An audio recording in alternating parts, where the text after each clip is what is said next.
Thousands of fascists, incited by the President of the United States, stormed the US Capitol building.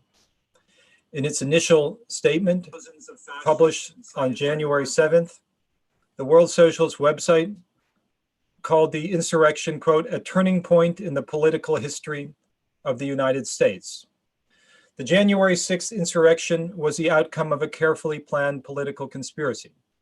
Its aim was to block the official congressional certification of the results of the 2020 elections and stop the transfer of power. Involved in the conspiracy was not only Donald Trump, who directly instigated the insurrection, but the Republican Party as a whole, which provided the political cover for the operation with lies about a rigged and stolen election. Last week, Democrats in the House of Representatives filed impeachment charges against Trump, which will be the subject of a trial in the Senate that begins next week.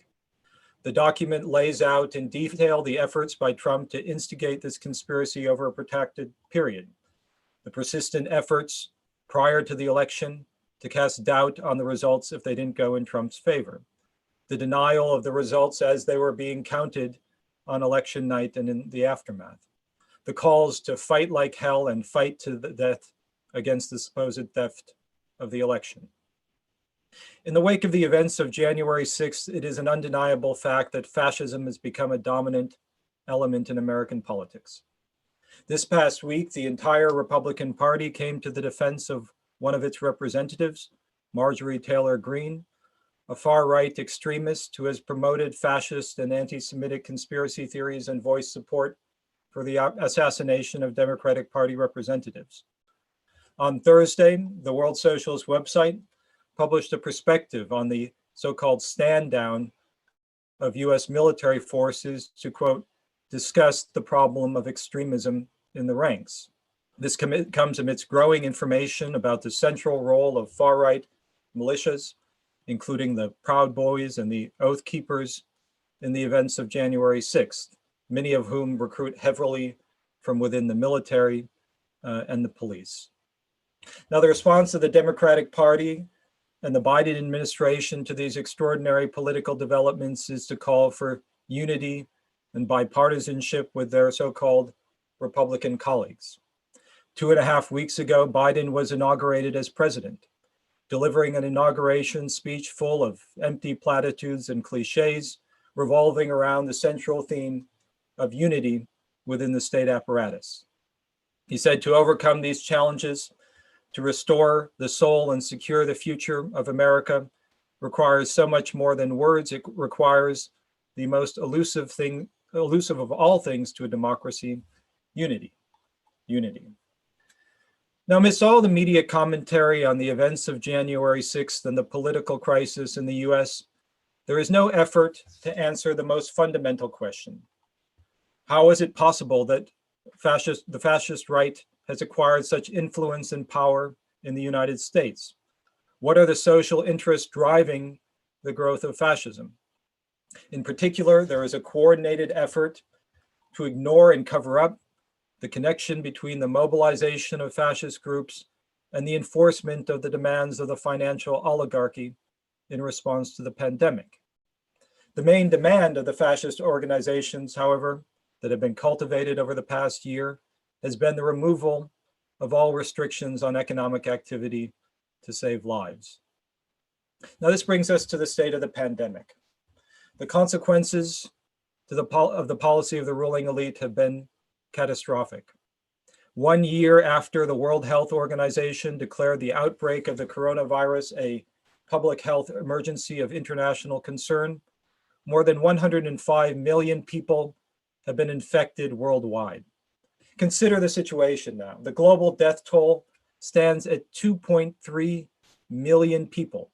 Between 13,000 and 14,000 people are dying worldwide every single day, according to official figures, which vastly understate reality.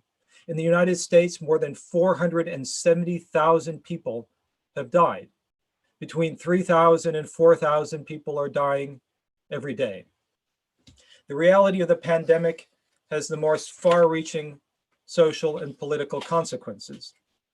The British Medical Journal just published an editorial referring to the policy of states in response to the pandemic as social murder. They write, when politicians and experts say that they are willing to allow tens of thousands of premature deaths for the sake of population immunity or in the hope of propping up the economy, is that not premeditated and reckless indifference to human life? If policy failures lead to recurrent and mistimed lockdowns, who is responsible for the resulting non-COVID excess deaths? When politicians willfully neglect scientific advice, international and historical experience, and their own alarming statistics and modeling, because to act goes against their political strategy and ideology, is that lawful? Is inaction action? At the very least, they write, COVID-19 might be classified as social murder. That is the reality of the policy pursued by the ruling elites in the United States and around the world over the past year. It is a monumental crime for which the entire ruling class is responsible. And it continues. New, more virulent strains are spreading throughout the United States and internationally, and the demand from the Democrats and Republicans, along with the corporate-controlled media, is reopen the schools, keep the factories and workplaces running. As far as the ruling class is concerned, no measures can be taken to save lives that harm the interests of Wall Street and the profits of the giant corporations. And indeed, the homicidal policy of the ruling class in response to the pandemic is now being overseen and directed by the Biden administration. But workers are beginning to fight back. Educators in Chicago are fighting against the reopening of schools, and they are the center of a growing movement of workers throughout the world. Just before coming on air today, the CTU, the Chicago Teachers Union, announced that it had reached a tentative agreement with Chicago public schools that will lead to the reopening of in-person learning, which is in fact opposed by the vast majority of teachers. Teachers want to fight against this policy. They confront as opponents the Democrats, the Republicans, the media, and the unions.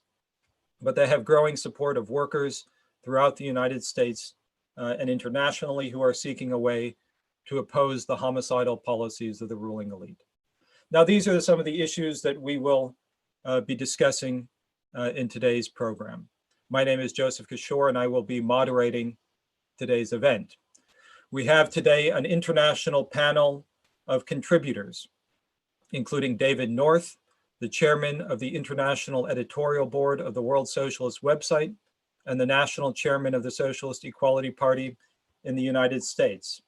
Johannes Stern, a member of the National Committee of the Sozialistische Gleichheitspartei, the Socialist Equality Party in Germany. Andre Damon and Patrick Martin, both members of the Socialist Equality Party here in the United States and writers for the World Socialist website. And Tomas Castanera, a member of the Socialist Equality Group in Brazil and also a writer for the World Socialist website. We welcome questions from our listeners during the course of this discussion. You can submit them using the Slido link, which is available on the right-hand side of wsws.org/live. I'd like to begin the discussion now with a question for David North. David, you wrote the statement at the beginning of this past week with the title of today's meeting, Capitalism versus Socialism, the Pandemic and the Global Class Struggle. And in it, you lay out the two irreconcilable and conflicting responses to the pandemic representing the interests of two different classes, the working class and the capitalist class. I was just looking back to a lecture that you delivered in 2009 in the aftermath of the 2008 crisis, called The Capitalist Crisis and the Return of History, in which you spoke about the significance of the economic and financial crisis of 2008 and 2009. You wrote at the time, quote, "The most essential feature of a historically significant crisis is that it leads to a situation where the major class forces within the affected country and countries are compelled to formulate and adopt an independent position in relationship to the crisis." You say that is, they are driven to advance a solution to the crisis in which their own social needs and interests are expressed. Could you comment on the perspective in relationship to what you were writing then? And did you have in mind, actually, as you were writing this perspective, the concepts that you were developing in the aftermath of 2008 and 2009? Is this what is happening? The development now of the independent class responses to this crisis? Yes, I can't say that when I wrote the perspective last week that I had the lecture of 2009 in mind. Thank you. It's always nice to see that something one wrote years ago retains relevance and proves to be accurate. I mean, throughout the year, since the pandemic began, or very short, once it became clear we were dealing with a pandemic, the World Socialist website, the International Committee, began to develop the concept that the pandemic was a trigger event. It was a critical turning point in world history, that it was not just, so to speak, a disease. It was an event which would accelerate and intensify all the vast contradictions that existed within global capitalist society. If I may just back up a bit, because I hope I can come back to this somewhat later, when we speak about the present situation, bear in mind it's 30 years since the dissolution of the Soviet Union, a period that we were told in 1991 marked the end of history and the triumph of liberal capitalist democracy. Who believes that today? But the concept of a trigger event, I think, has held up very well, because what we are seeing, as in World War I, an event which essentially determined the whole course of the 20th century, was that it brought into focus long developing contradictions in society, which finally produced, in the most explicit terms, a political differentiation across class lines. The party of war, imperialism, the bourgeoisie, was determined to perpetuate and continue that war until they achieved their war aims, which were, of course, bound up with the profit interests of the national bourgeoisie, their global strategic interests. The working class, after a period initially of shock, stunned disbelief, the years people, when the war began, thought that it would be over by Christmas. Then it persisted into 1915, into 1916, catastrophic casualties, death on a scale that had never been witnessed, battles in which thousands died in a single day. And it went on and on and on. Working in relative isolation, the revolutionary internationalists, who were a very, very small minority within the socialist movement itself, foresaw that within this catastrophe, there would emerge the response of the working class, and the tasks of which Lenin took upon himself in particular in declaring war on war. He foresaw that inevitably the war would transform itself into, or would produce its opposite, that the movement for peace would take the form of a revolutionary struggle of the working class against imperialism. In 1917, in January, Lenin spoke of the death-like stillness in Europe, but he said Europe is pregnant with revolution. And how correct he was. What we are now seeing is the pandemic is clearly producing the same sort of social differentiation. There are two basic responses to the pandemic, just as there were two basic responses to World War I. One response says, money above all else. It's unfortunate that so many people are dying, but there is no alternative. Or as Bloomberg said to the teachers of New York, suck it up. Just this weekend, the Wall Street Journal carries an article, and if I could just briefly quote a sentence, in which they're now adopting the view is, let's face it, they say, there will be, this pandemic is going to continue. We may be able to manage it, but it's not going to go away. And they quote one authority as saying, going through the 5 phases of grief, we need to come to the acceptance phase that our lives are not going to be the same, said Thomas Frieden, former director of the US Center for Disease Control and Prevention. I don't think the world has really absorbed the fact that these are long-term changes. In other words, what he's really saying is people will continue to die, as the British Medical Journal warns, and they are correct to call this social murder. People are just going to have to get used to it. When he talks about changes, he's not talking about accepting lower levels of profitability. That's not on their agenda. So we've reached the point where this crisis is assuming a very, very clear political differentiation. The struggle against the pandemic becomes a struggle against this policy of return to work. It becomes a struggle to change society in a manner which allows it to deal with such immense social crises where life is not subordinated to the drive for profit. Life is not subordinated to the geopolitical interests of the ruling elite. The fight against the pandemic is recognized as an international global struggle of the vast majority of mankind, pitted against a ruthless oligarchy in country after country, which seeks to utilize this pandemic and live with this pandemic for its own purposes. So I think, going back to the quote, yes, we are at a point where the social issues and the political issues are being defined in very, very stark class terms. I just want to make one point. I know we'll be coming back to this. Certainly the events of January 6th are a warning, because part of the bourgeois response is to turn ever more openly to fascistic forms of rule. In evaluating the riot, let us keep in mind that this was not just a few thousand people. It had immense institutional support. It had the support of the main, now official opposition party, to which the Democratic Party refers continuously as their colleagues. It had institutional support within the Senate and the House. It had institutional support in the White House itself. Anyone who wants to claim that this is not a staggeringly critical event, there's no previous precedent for such an event. But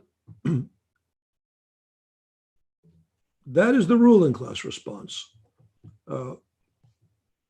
What is emerging is the working class response, and that's not just a national response, it is an international response. And I think when we look at the situation, the World Socialist website, the International Committee, sees a situation, a world pregnant with revolution.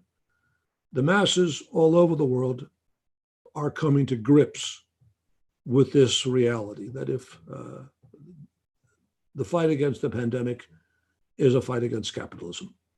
And to come to grips with this pandemic and all the other social problems which confront mankind requires a fundamental transformation of the whole world economic system. Science today means economic planning, global organization, and that can only be achieved through social revolution. Thanks, David. Just to actually perhaps develop the discussion on the events of January 6th.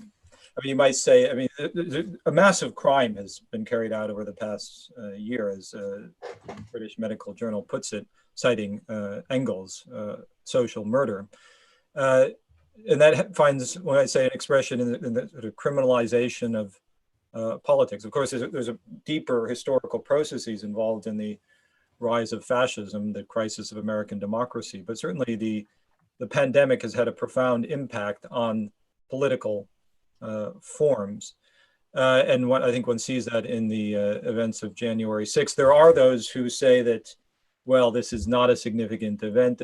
Those on the, supposedly on the left, this is not a significant event. There's not really any danger of fascism or of authoritarianism. The institutions of democracy are strong. How would you respond to that? And you did say that there's no historical precedent to these events, but are there historical events that have a relevance in understanding what really happened on January 6th and what the implications are for the politics in the United States and internationally. Yes, well, Carmen Marty, I'm sure, is going to be dealing with this in greater detail. Other comments who will speak on this, but just a few things. Of course, in terms of American history, let me just be clear about this. There is no precedent for this. The President of the United States organizing a attack on the Capitol, so much for the separation of powers. What was the purpose of this? It was an attempt to nullify the 2020 election. Now, those who say this is this is insignificant. I mean, what characterizes, to be blunt, the petty bourgeois pseudo-left in America is staggering indifference, complacency, and if I can be as frank as possible, stupidity. There's no reference to historical experience. I think more than anything else, they want to reassure themselves that there's no need to change their frankly complacent middle-class politics of identity, self-absorption. And one person once said to me, well, you know, the term, whenever he hears identity politics, he's reminded of someone who says, let's talk about something really interesting, myself. That's how they feel. They like talking about themselves, their problems, and of course, it's the outlook of the petty bourgeoisie. Of course, this is a massive experience. Serious historians know this. But if one looks at, in terms of a direct parallel to the events of January 6th, what immediately comes to mind, if one's a Trotskyist and one has studied the experiences of the 1930s, is not so much Germany and Hitler's accession to power in January 1933, which was a quite different development, though it must be kept in mind, he was invited into power. He didn't shoot his way into power. He was invited through a conspiracy at the highest level of the German state, as was Mussolini earlier. But the event which is most similar are those that took place in France on the 6th of February, 1934, when a mob of fascists consisting of veterans, members of the Croix de Feu, other fascistic organizations, attempted to storm the Chamber of Deputies. It led to pretty serious street fighting. I think about 11 people were shot and killed by the police. The fascists did not succeed in getting into the Chamber of Deputies. They met more resistance from the French authorities than Trump's gang met when they stormed the Capitol. Nevertheless, one day later, Daladier, who was the president of France, simply resigned. He did not, and Trotsky at the time characterized it as an exposure of the bankruptcy and perfidy of bourgeois democracy. And it was a sharp warning to the working class. Up at that time, many said, well, France is different than Germany. We can't have fascism in France. France has this long democratic tradition. Well, February 6th, 1934 proved otherwise. And even though it was a protracted process, the events of February 1934 laid the framework for what was to be the Vichy government in 1940. Now, I think that what the difference between 1934 and 2021, and certainly not one which should make people more complacent, is that there was a far higher level of internal institutional support for this effort to nullify the election. We don't yet know the full dimensions of it, but it is clear that this mob could never have penetrated the Capitol had there not been some sort of stand down, had there not been some sort of organized effort to create conditions where this mob could penetrate the Capitol. And I'll just conclude on the following point. For those who are saying, they didn't succeed, number one, you don't measure an event by whether it succeeds or didn't succeed. The fact that it didn't succeed doesn't necessarily mean that it wasn't the plan of those who initiated this action. And in this, Trump was, of course, the principal instigator. It doesn't mean that it wasn't a serious attempt to overthrow the election and essentially seize power. And the other element of this is that when you look at what could have happened, and it nearly did, and we've raised this in the World Socialist website, had this mob actually succeeded in seizing hostages and proving their point by killing a number of representatives, what would have happened? How would have this crisis played out? Does anyone have great confidence that the Democratic Party, that party of cowards and Wall Street tied to the intelligence agencies, that they would have relentlessly upheld the principles of democracy? One can easily foresee a situation where there would have been protracted negotiations, some sort of rotten deal in the name of bipartisanship, in the name of sparing human life would have been worked out, where you could have had a decision to return the counting of ballots or back to the legislature, or the determination of the Electoral College vote to state electors where, state legislator where the votes were being contested, in which Trump winds up winning the election. Now that didn't happen, but that was clearly more or less what the intention was. So it was very, very serious. And I think that it must be the starting point of an evaluation of the political situation. If you recognize the seriousness of the political situation, and therefore the fragility of democracy in the United States, what is the strategy that must guide the defense of democratic rights, the fight against fascistic elements? On what social force must that fight be based? And here, as we've made very, very clear, the social force which has a real interest in defending democratic rights is the working class. And that is the force that is going to be coming more and more onto the scene in the United States and internationally. I'd like to bring Patrick in on this, if we could talk a bit more about the events of January 6th and the points David is making. Patrick, you wrote an article, a perspective on the World Socialist website earlier this week on February 4th, titled Trump and January 6th, the Evidence of a Planned Political Coup, which is devoted to reviewing the significance of the impeachment charges filed by the House of Representatives. In it, you make the following point. You say, here arises the profound contradiction of the political crisis in Washington. The House brief spells out more categorically than ever before the criminal character of Trump and his administration. Yet the congressional Democrats who produced this indictment are presently engaged in an all-out campaign to woo Trump's allies in the Republican Party. How has this played out since the filing of charges, and what is expected over the coming week? Well, the contradiction that we identified and spoke about is, well, let me back up one point. It's first of all remarkable and should be thought about that we're discussing a political coup in Washington, an attempt to overthrow the American government. And yet that is not the first and primary event that we began discussing at this broadcast.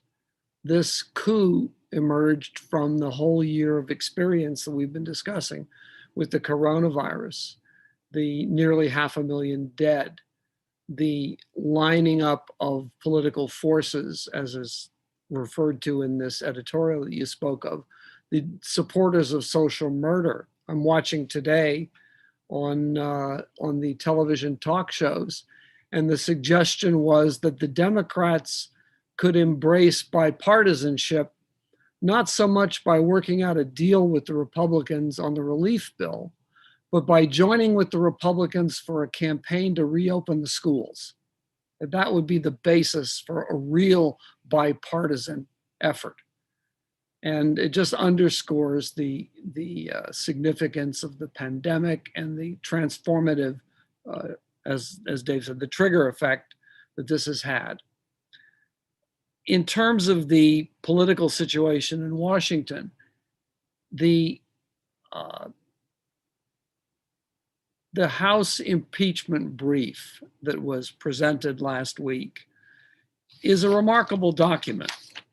And I would encourage people to read it, to go through it, but at least the first 30, 35 pages of it, which gives a very detailed picture of the efforts of Donald Trump over the last 6 months to engineer an overturn of the outcome of the election. And the brief quotes Trump repeatedly and cites his actions during the whole period leading up to the election and then the period after the election. And it makes it absolutely clear that the events of January 6th were not a spontaneous eruption. They were carefully prepared. Now, sections of the Republican Party have actually sought to argue that the fact that the attack on the Capitol was prearranged, that you can actually see on social media the preparations being made hours and days before Trump got up and spoke to the crowd, somehow exonerates him from the charge of incitement, which is, of course, nonsense. The incitement was itself a key link in the chain of causation of the coup plot. The whole idea was to bring this mob to Washington, whip them into a frenzy, aim them at the Capitol, as it says in the brief, pull the trigger, and count on the fascist elements that were in the crowd to take the initiative at that point to storm into the Capitol, having already been assured, and that we don't have the details yet, but the assurance is obvious in the way, if you look at the videos, they knew that they weren't going to be opposed. They knew that the doors were going to be open. They were confident that they could brush past the police without being shot. There's no question of that if you look at the videos. I would encourage those watching this to tune in to the impeachment trial on Tuesday, because the impeachment, the argument that's going to be presented, as I understand it, is going to be a video argument by and large. It's going to take video from Facebook, from Twitter, from the accounts of many of the participants, and interweave it with the simultaneous statements being made by Trump and his associates at the rally. And I think it would be quite instructive and perhaps even eye-opening in some cases. But there is no question that, and by the way, I would say that just as the question of the outcome of the insurrection remains an open question, as we've seen with the military having to organize a stand down over the next 2 months, I think even the outcome of the impeachment is an open question. There is a tremendous political crisis ripping apart bourgeois politics in this country, and the driving force of it is the initial stirrings of resistance in the working class to the policies of big business. I want to just quote one thing that was said. This just gives you an example of the method of the brief. It says, by the day of the rally, President Trump had spent months using his bully pulpit to insist that the joint session of Congress was the final act of a vast plot to destroy America. As a result, and has been widely reported, the crowd was armed, angry, and dangerous.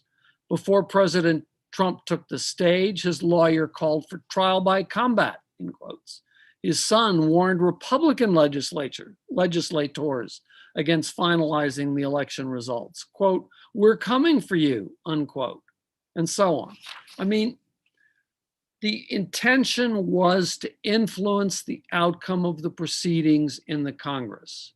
And it had that effect initially. It delayed it by 8 to 12 hours. It could have actually prevented it entirely, as Dave said. If they had succeeded, and it was a near-run thing, if they had succeeded in capturing a senator, a congresswoman or congressman, Nancy Pelosi, even Pence, you have to imagine what would have been the consequences politically. Now, Patrick, if I could just Yeah. interject, I think one point to make in relationship to this demonstration is the class character of it. I mean, and actually, we have a graph, if we could bring that up on the those involved. We did an analysis of the participants, and this is just those that we were able to identify, but by their occupation, because there are these claims that somehow, that this was a working class demonstration. That was a claim made by Glenn Greenwald and others over the past week. And it's absolutely false. I mean, first of all, in terms of the political agenda, which is a far right-wing agenda on behalf of powerful sections of the financial oligarchy, but even in the composition, the social composition, you have, and this is a graph which indicates somewhat the social elements that were mobilized, primarily layers of business owners, including small business owners, police and retired police, active military, veterans, of course, also Republican elected officials. This was not a working class demonstration. I think you also referred to an article making a similar analysis that has been recently published in the Atlantic. Yeah, the Atlantic our analysis is based upon about 200 people who were named in press reports. So some of these people were actually participants in the attack on the Capitol. Others were in the crowd outside, didn't actually enter the Capitol. But the sociological analysis by the Atlantic is of 193 people who were actually arrested on January 6th or subsequently, based upon the video record. And according to this is an analysis through February 1st, 2/3 of those arrested were 35 years or older. 40% are business owners or hold white collar jobs, that is professional occupations. And they continue. Unlike the stereotypical extremist, many of the alleged participants in the Capitol riot have a lot to lose. They work as CEOs, shop owners, doctors, lawyers, IT specialists, and accountants. Strikingly, court documents indicate that only 9% are unemployed. So clearly, you're not dealing with an uprising of the wretched of the earth. This is not, let alone sections of the industrial proletariat. There's almost no mention of any factory worker or worker in what would be considered a blue collar occupation. Our analysis showed about 12 out of more than 200, so a small percentage. This was sections of the middle class, petty bourgeoisie, as well as very prominently policemen, retired military, and even a handful of active military who were engaged in this. The social composition is also leavened, if you want to put it that way, by about 10% outright fascists. That is, people arrested who have been identified as members of 3%ers, Oath Keepers, and Proud Boys and similar organizations. So the fascists provide, to some extent, the spearhead. In many cases, they are the people who initiated certain actions, such as the smashing of the doors and the windows to gain access, which then other people followed them. But this was a fascist-led attack, mobilizing sections of the petty bourgeoisie and instigated and led by Republican Party leaders up to and including President Trump. One thing which is not mentioned at all in the House impeachment brief and barely mentioned in the media is one of the great uninvestigated questions, and that is, who in the crowd was in contact by telephone, email, text, and social media with members of Congress, with staff employees of the Trump White House and with officials in the Pentagon and the other security agencies. That's one of the things that definitely has to be investigated as going forward, and which of course the Democratic Party does not want to investigate because they are now taking charge of all of these agencies. If I could perhaps bring in Johannes to comment on some of these developments from the standpoint of the situation in Germany, and taking off on some of the points. Johannes, the Sozialistische Gleichheitspartei has just announced its campaign for the federal elections in Germany. And in its initial statement, the SGP writes, quote, Donald Trump's attempted fascistic coup of January 6th showed that even the oldest Western democracy is breaking down. This will not change under President Biden, who represents the same interests of Wall Street as Trump and preaches unity and reconciliation with his supporters. In Europe, it continues the filth of the past, which is long thought to have been overcome, as being resurrected. Völkisch nationalism, racism, militarism. The threat from the right is particularly acute in Germany. Can you elaborate more on how the developments in the US are seen from Germany, and how developments in Germany cast light on what is happening here in the United States? And I would just, before you answer that, I would just also encourage everyone again listening, you can write your questions in using the link on the right-hand side at wsws.org/live. It says submit a question. Send us your questions and we'll try to get to as many as we can in the course of this discussion. Johannes? Yeah, thank you, Joe. If it's okay, I would like to begin with the second part of your question. I mean, if one examines the situation in Germany and indeed throughout Europe, it is very clear that the January 6 events in the US are not some sort of aberration or exceptional thing, which, I mean, obviously it happened in the US, but what happened is a very sharp expression, and maybe the most visible expression of a much more fundamental development internationally. I mean, all over the world, the bourgeoisie is increasingly relying on these extreme right-wing forces to push through its policy of social inequality, war, and of course now in the pandemic, the murderous herd immunity policy. And we have written extensively on the situation in Europe. Maybe I just make a couple of points. We have written about Spain, where also right-wing sections in the military are plotting a coup. We have written on France, where the supposedly liberal president Macron has praised Philippe Pétain, the Nazi collaborationist in the 1930s, and where Macron has suppressed the Yellow Vest protests and is now conducting an essentially fascistic campaign against Muslims. And you have a whole series of European countries where the far right is already in government. For example, in Hungary, Poland, in Italy, Salvini was interior minister, the head of the fascistic Lega. And of course, in Germany, the danger is particularly advanced. There are widespread terror networks similar to these networks which have stormed the Capitol in the US, in the army, in the military, in the intelligence agencies. And also the fascistic coup plans of these forces have been revealed here. And they look very similar to what happened in the United States.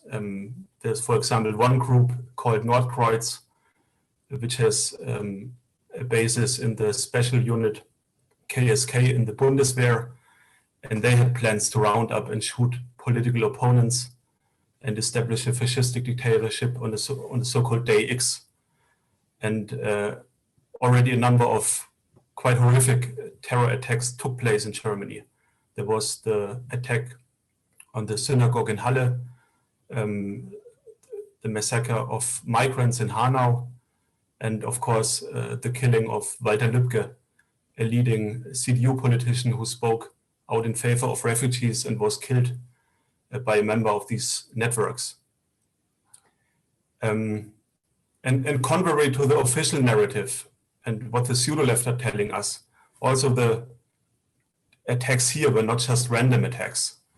These far-right structures have support in the political parties at the highest levels of the state.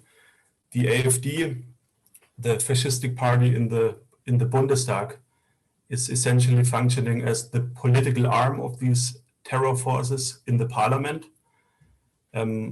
I can't go into many details here, but just a couple of days ago, there was an investigation opened up against an employee of the AfD in the parliament who has allegedly stored weapons in her own home and is part of an arms trafficking network that supplies these right-wing extremists. So that's the situation here in Germany. There are, of course, many of these ties which I could go into, and we have written about it. But I would like to stress one central point, which is important to understand also when we talk about the question of which perspective is necessary to fight these dangerous developments. And as in the United States, the drive towards fascism, dictatorship, is not driven by individual figures or individual parties, but by the crisis of the capitalist system and the response of the bourgeoisie to it. Maybe let me make some points about the AfD. It's a party whose leadership is coming from the establishment parties. For example, Gauland, the current leader of the AfD, was a long-standing member of the CDU. There are high-ranking military figures in this party, police, former state officials.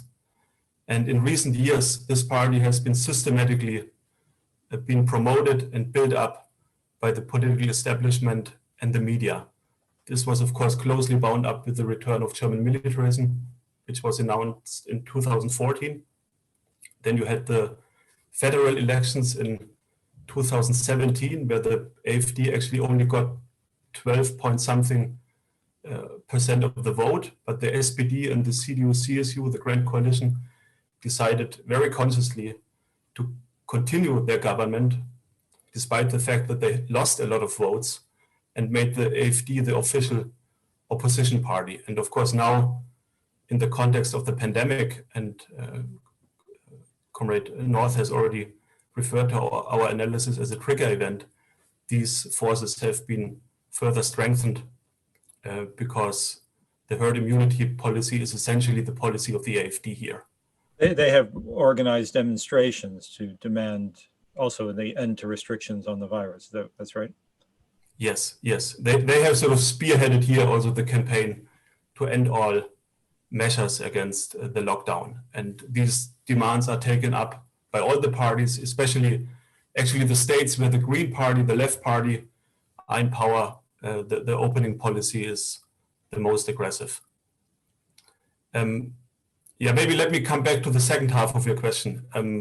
You were asking how developments in the US are seen from here. Comrade North has already spoken about the parallels to the 1930s. And of course, these monstrous crimes of fascism, the Nazis, are very present, especially in Germany, in the consciousness of masses of workers and youth. And so there's great concern about what's happening in the US, what's happening here in Europe. Increasingly, the question of fascism is seen as a serious danger. And also the connection between the herd immunity policy and the promotion of these forces, I think, is increasingly understood by broader layers of workers.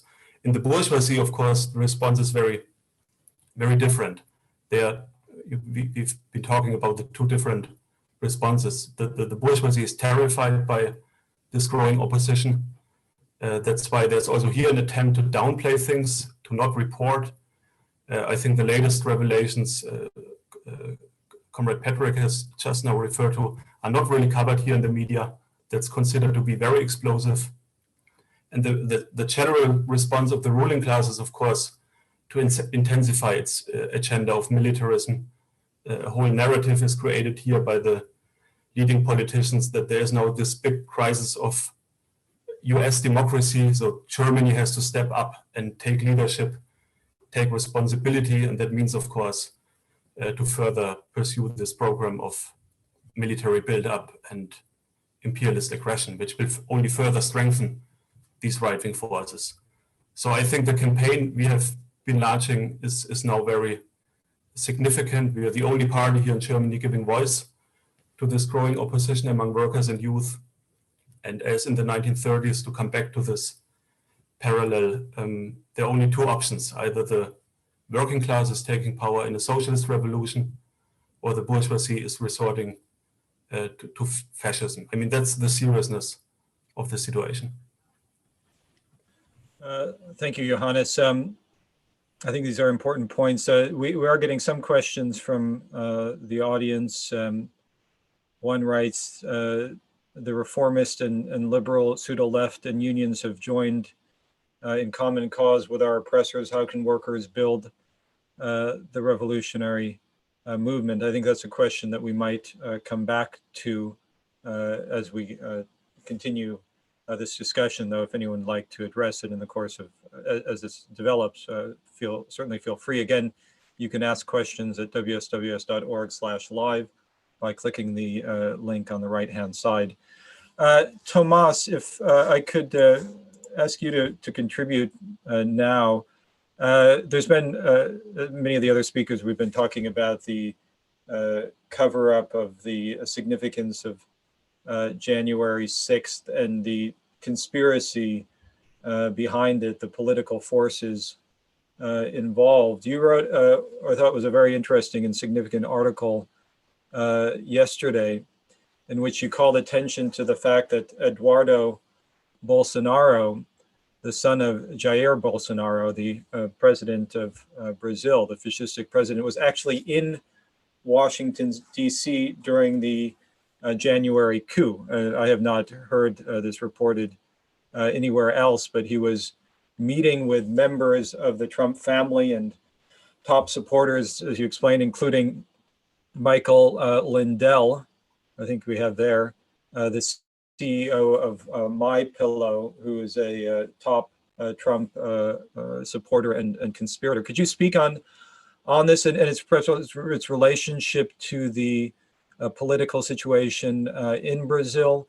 We'll also, I think, have an opportunity as the discussion develops to speak more about the campaign to reopen schools in Brazil, which is continuing, and the opposition to that. But I think it'd be valuable if you could speak a bit on the what's been revealed about the relationship between the Bolsonaro government and the developments in January 6th and their political significance. Sure, Joe. And yeah, you're absolutely correct. The WSWS was the only one to report it, the presence of Eduardo Bolsonaro in the US during the January 6th coup as a significant political event. We have actually already spoken about it right after the coup, as in an article by Comrade Miguel Andrade about the response of Bolsonaro himself to the events on January 6th. And new information emerged, especially, like about Michael Lindell, and this was reported in the US media. The developments of the fascist coup on January 6th were reported on the US media. And for instance, we knew that Michael Lindell, among other supporters of Trump, were gathered with him on January 5. And on the next day, this man was meeting with Eduardo Bolsonaro. And the trip by Jair Bolsonaro's son to the US was a surprise. It was reported on January 4 on the media as a surprise visit to the US at the invitation of Ivanka Trump, Donald Trump's daughter. He there met, of course, with various types of person, but this wasn't addressed as a significant event. And we think that also what the meaning of Bolsonaro response to these events have been largely ignored. And it's very serious. His first reaction to what happened on the US was to actually, first of all, like to vindicate what Trump was claiming, that the election was a fraud, and to threaten to do it exact the same, to use the exact same strategy on Brazil. Like if he said that if he would lose his elections on 2022, he would also claim like this is going to be a fraud. If I lose it, this is a fraud. And it's the same argument as Trump. And this, in fact, indicates, I think, a very broad significance of the event, and of there's a general change in the shape of politics in the world. I think Johannes have made this account about Germany, but this is very true about Brazil. In fact, like, the Bolsonaro has founded a party in Brazil, and its name is Alliance for Brazil, just like Alliance for Germany. And he's trying to officialize this party to run through it in the elections. But also what we say is that, like, Bolsonaro is not like a lightning on a blue sky. He doesn't come out of nowhere. And he's an expression of a more broad right-wing turn of the Brazilian ruling class. This was exposed, for instance, like we had elections in October, local elections, and they were the most right-wing elections of the last years, in which several military and policemen ran as candidates, and not only of the right-wing parties, but we are speaking here about the so-called left, the bourgeois left, represented by Partido dos Trabalhadores, the PT, or even the pseudo-left, Partido Socialismo e Liberdade, which ran also military candidates. And I think we see it as an expression of a right-wing turn in the politics of the ruling class. And the question is, what are they addressing with this politics?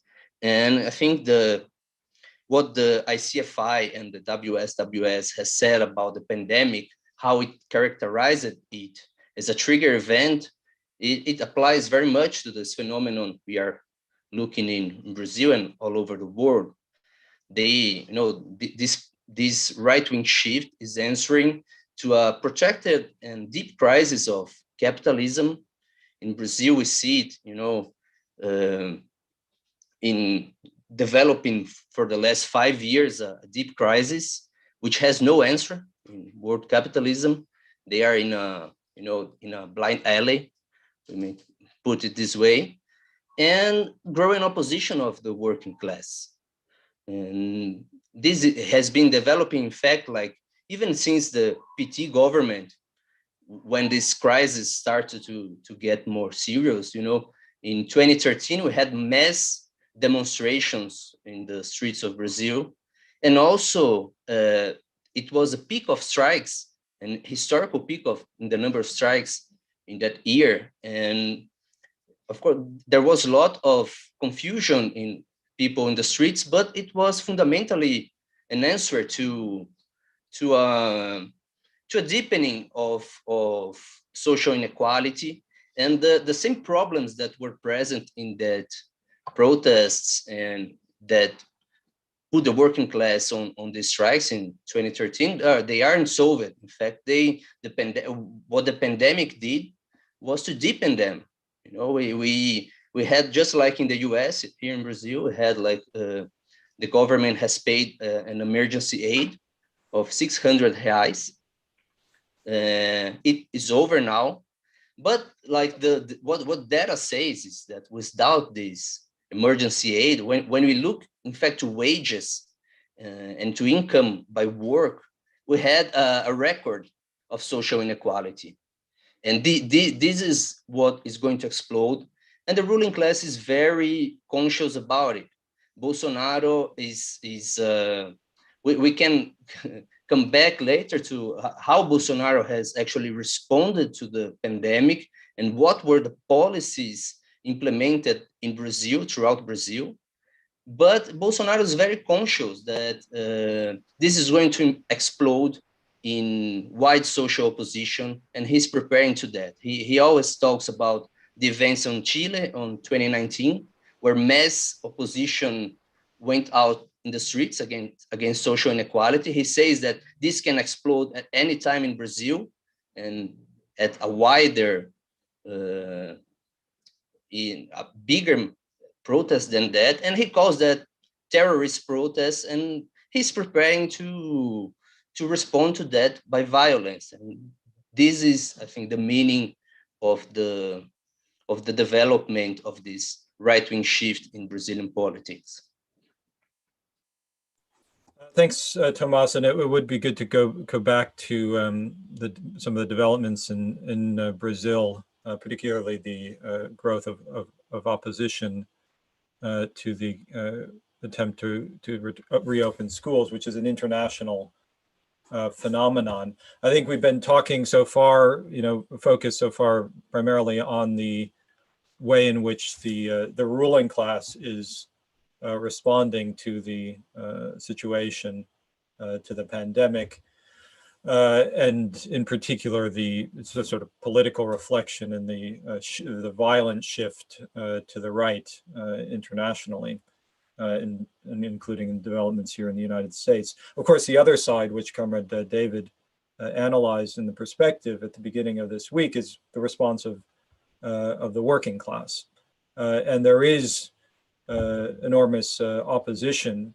I mean, you can't have a situation where 450,000 people die while the rich are getting increasing their wealth by more than $1 trillion without it producing an enormous level of social anger. I think we have begun to see that initial expression in the developments in Chicago, where the teachers have been resisting the attempt by the Democratic Party and the whole media apparatus to demand a return to in-person learning. In part, that has been connected to a sort of media or sort of propaganda campaign claiming that the science shows that it is safe to reopen schools. This is a claim being made by countless media outlets, by both the Democrats and the Republicans. Andrew, could you speak on this side of developments, in particular if you could give an update on some of the developments in Chicago, perhaps, and also speak to the campaign to claim that the science shows that reopening schools is safe. Yes, well, Joe, as you mentioned, there has been a concerted campaign over the course of the past 2 weeks, especially in all sections of the media and the political establishment, to falsely claim that schools are safe. The New York Times, Washington Post, Wall Street Journal, and other major national newspapers have either had major op-eds or editorials making this claim. All sections of the Democratic Party, from Michael Bloomberg, as we mentioned earlier, to Bernie Sanders, have demanded the resumption of in-person education, even amid growing resistance by educators. Andrew, sorry to interrupt you. I think we actually have that Bloomberg clip. Could we play that? It gives a sense of the, what's being claimed. Do we have the audio on that? Who run risks. Does it want to go back because it's dangerous? We have a lot of city and state and federal employees who run risks. That's part of the job. And the teachers just are going to have to suck it up. The teachers say, well, I don't want to go back because it's dangerous. We have a lot of city and state and federal. That's the clip. So he's saying, the teachers are saying it's dangerous, and Bloomberg, this billionaire, declares, well, they should just suck it up. And go back, it gives a sense of how teachers, and there was another clip from Lightfoot, the mayor of Chicago, Democratic Party, a couple days ago, basically denouncing teachers and claiming falsely, slandering them, that they were seeking to get in the front of the line in the vaccines. But you have this coordinated media campaign. Anyway, continue. I just wanted to bring that in to illustrate the point you're making. Yeah, well, the remarks of Bloomberg, there's a meme circulating earlier last year. Some of you may die, but that's a risk I'm willing to take. Well, that's the attitude of Michael Bloomberg and the social forces that he represents to the working class. I mean, this is a man who's one of the top 20 wealthiest people in America, with a net worth of something like $60 billion, who's added something like $5 to $10 billion just over the course of the past year. Like, more than 90% of America's billionaires have enriched themselves over the course of the pandemic. But the fact is, in terms of the content of this campaign, the claim that closing schools does not save lives is a complete and total falsehood. There is study after study pointing to the fact that schools contribute meaningfully to the spread of COVID-19 throughout the population. First off, as Rebecca Jones and her team at the COVID Tracking Project have made clear, there have been more than 600,000 infections of students and educators in the K-12 setting. And the fact is that study after study has shown that closing schools is an effective means to contain the pandemic. We noted that a study published in November 19th, 2020 in Nature found that closing schools is one of the most effective ways to contain the disease. The report was titled "Ranking the Effectiveness of Worldwide COVID-19 Government Interventions." And it noted that, this is a quote, "School closures in the United States have been found to reduce COVID-19 incidence and mortality by about 60%. There was another study that... on that, if we could get back to that study, because I think if you actually scroll down a bit on that, there's a graph which shows the effectiveness of different measures to stop the spread of the virus. Yeah, there it is. And that this is, it lists them by, effectiveness, small gathering cancellation, and then closure of educational institutions. That means, Andrew, that closing schools is the second most effective means of stopping the spread of the virus? Yes, well, as Michael Osterholm has said it, I think most directly and most bluntly, the danger of COVID-19 infection comes from, as he puts it, swapping air. If you're in enclosed spaces with other people, especially large groups of other people, you are putting yourself and other people in danger. The population is told not to gather in groups, not to have parties, and that's completely correct advice. But the fact is that the public is told it's safe to go to school, it's safe to go to work. And the fact is, it absolutely is not safe. Saving lives requires the closing of schools and universities, keeping them remote only, as the teachers make clear that they are continuing to work, they are teaching remotely, keeping these institutions remote, and closing non-essential production until the pandemic can be brought under control. Michael Osterholm warned that we are in the eye of the storm, that with the new variants of COVID-19, we could be seeing a massive surge in the coming weeks and months, just like there was a massive surge every time the United States and other countries began to ease restrictions and lockdowns. And in order to prevent that, there has to be urgent measures taken. This is an emergency. It's a public health emergency. These non-essential businesses and schools have to be closed. There have to be trillions of dollars that have to be flooded into the provision of healthcare and the provision of vital and essential social services. There are more than 10 million jobs that have been eliminated over the course of the past year, and the current bailout or relief bill is a pittance. And the fact is that containing the pandemic is inseparable from ensuring that the population is provided economic and social resources to weather the effects of lockdowns, but ultimately the response of the ruling class, as David noted in his perspective that we referenced at the beginning of this program, is completely different. The ruling class will brook no restrictions in its generation of profits, no restrictions in its own personal enrichment. And if the population, large sections of the population have to die, then so be it. And that is how you get a situation in which 100,000 people have died of COVID-19 in the United States in the past month. And at the same time, the Dow Jones, and actually the S&P 500 and the NASDAQ have hit records. The Dow Jones is near a record. The stock market is surging. This is a deliberate policy. And I think the British Medical Journal is absolutely correct when it calls it social murder.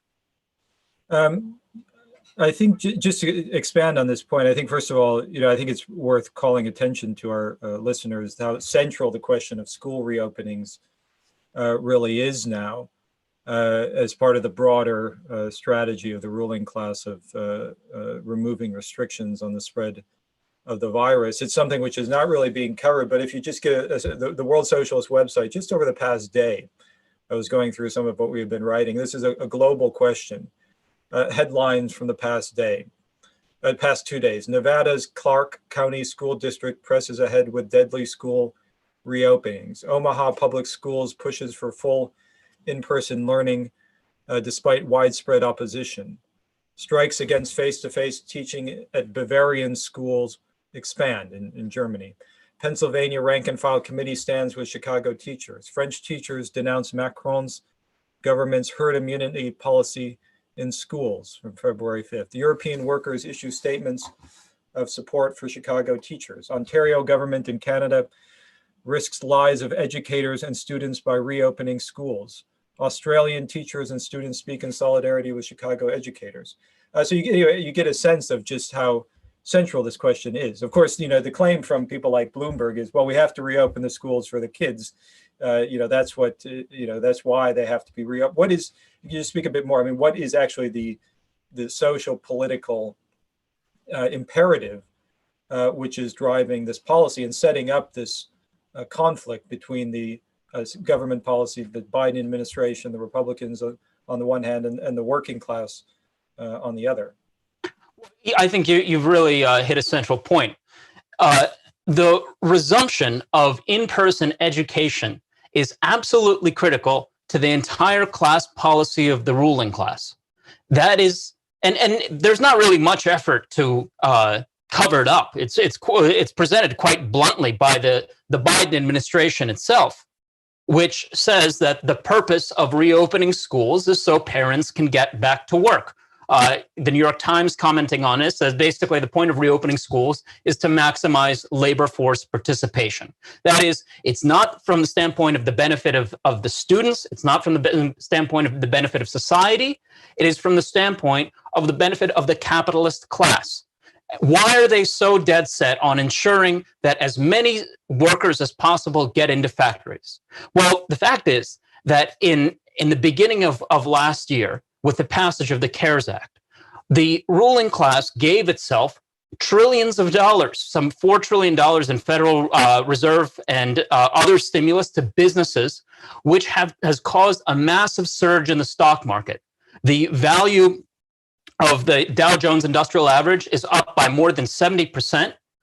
Tesla stock is soaring. Elon Musk has made over $170 billion just over the course of 1 year.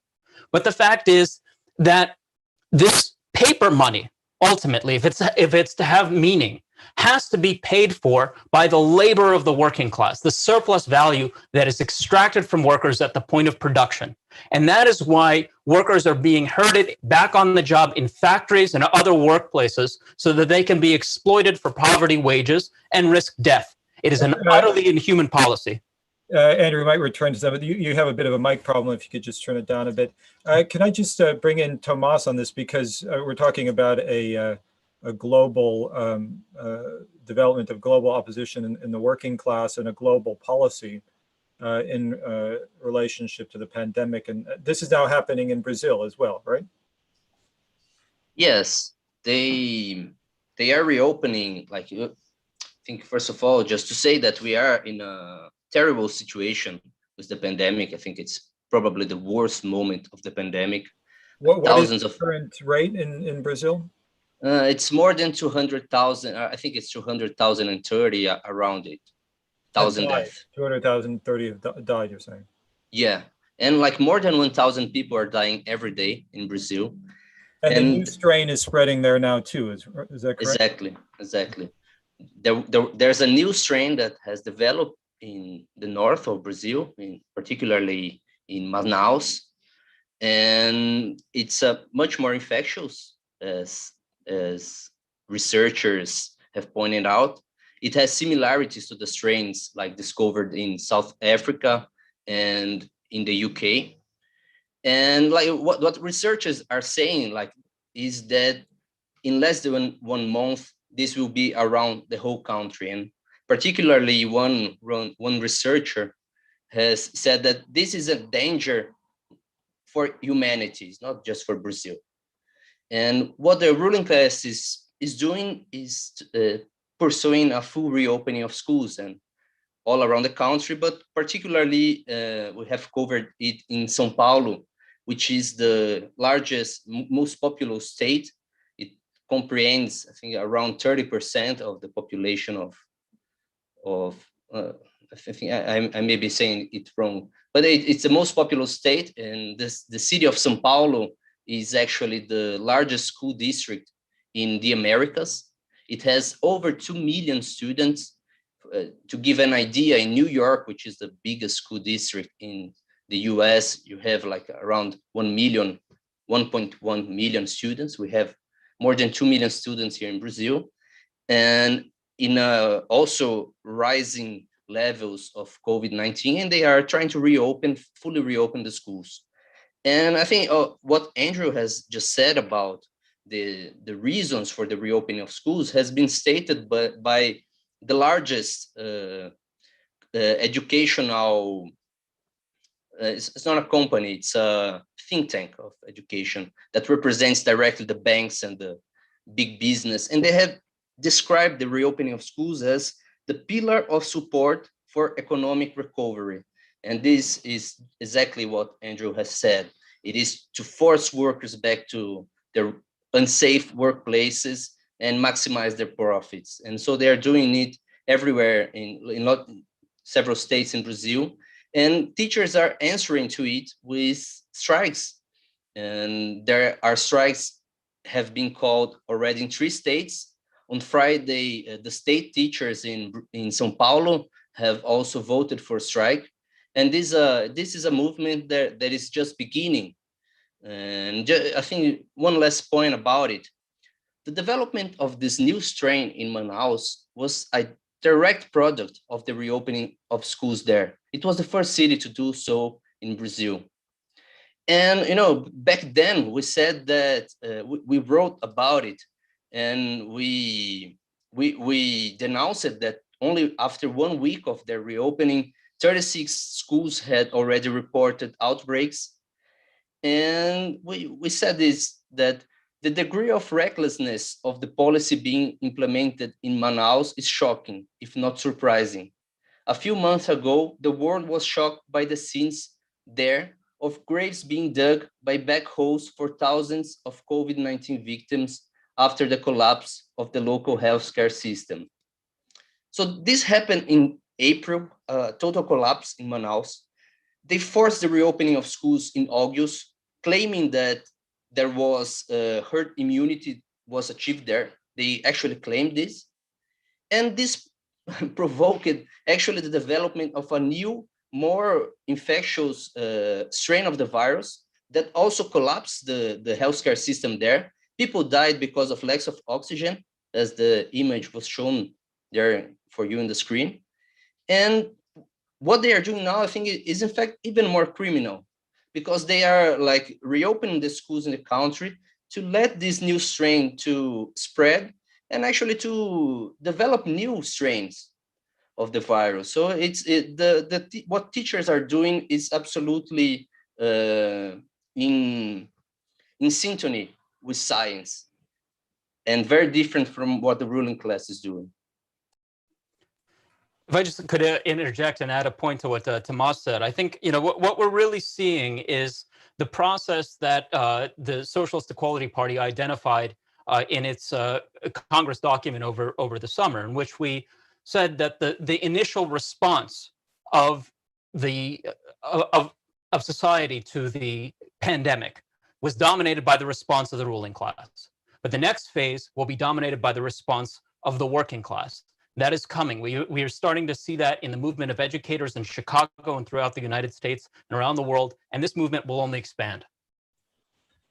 I think we should just also note that the World Socialist website, the Socialist Equality Party, and our affiliated sister parties in the International Committee have been developing a network of independent rank and file committees, particularly of educators, but also other sections of the working class to organize opposition. I mean, it is a fact that the unions, I'm sure this is true in Brazil as it is here, are fully complicit in the policy of the back to school, back to work, have refused to organize any opposition.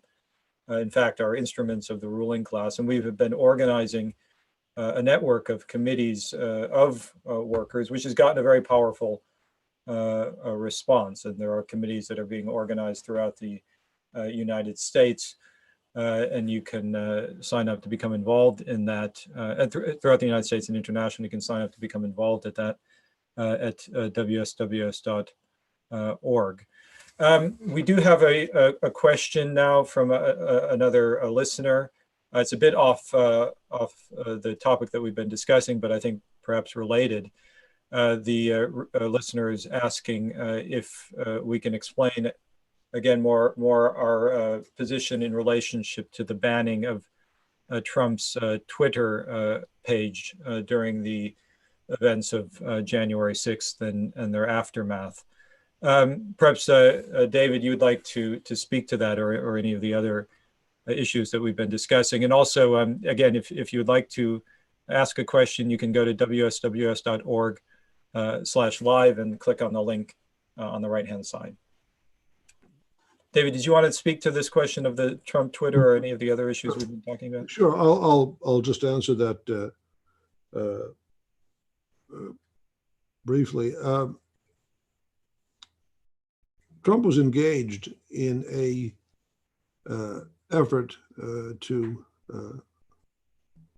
nullify the election, essentially overthrow the results of the 2020 elections, and effectively install himself as a dictator. He had, at that point, in the afternoon of January 6th, thousands of his supporters storming the Capitol.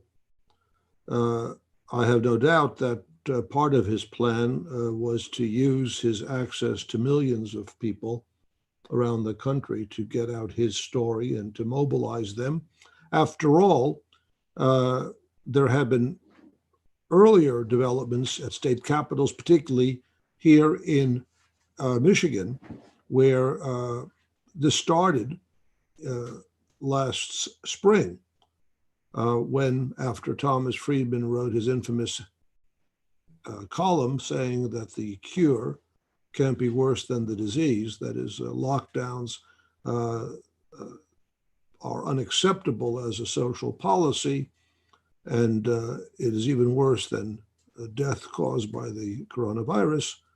That was the beginning of a campaign to mobilize the political right against lockdown. So we had a situation where these demonstrations were being held at state capitals, particularly here in Lansing, Michigan.